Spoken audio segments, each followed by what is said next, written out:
Hello friends, இந்த வீடியோவில் cable கல் எப்படி போடலாம்னு சொல்லி பார்ப்போம். வெயிட் வந்து முடிஞ்ச அளவு அதிகமாக வைக்காமல் எந்த இதில் கண்ட்ரோலாக போட முடியுமோ அந்த இதை ஃபஸ்ட் சூஸ் பண்ணிக்கோங்க. ஓகே,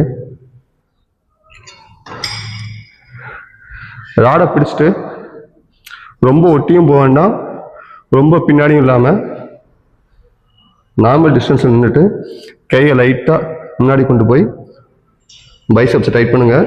இறக்கும் போது நெகட்டிவ் வந்து ஸ்லோவாக இறக்குங்க.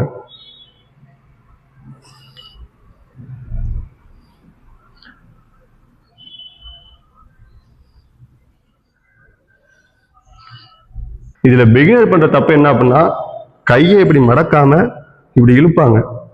இழுக்காதீங்க, வெயிட்டை கரெக்டாக கொஞ்சம் குறைச்சி வச்சுட்டு கையை இப்படி மடக்குங்க. ஓகேவா? இப்படி இழுப்பாங்க பிகினர்ஸ். இப்படி இழுக்காம வெயிட்டை கண்ட்ரோலாக போகிற அளவுக்கு கம்மியாக வச்சுட்டு இப்படி கையை மடக்குங்க. ஓகேவா?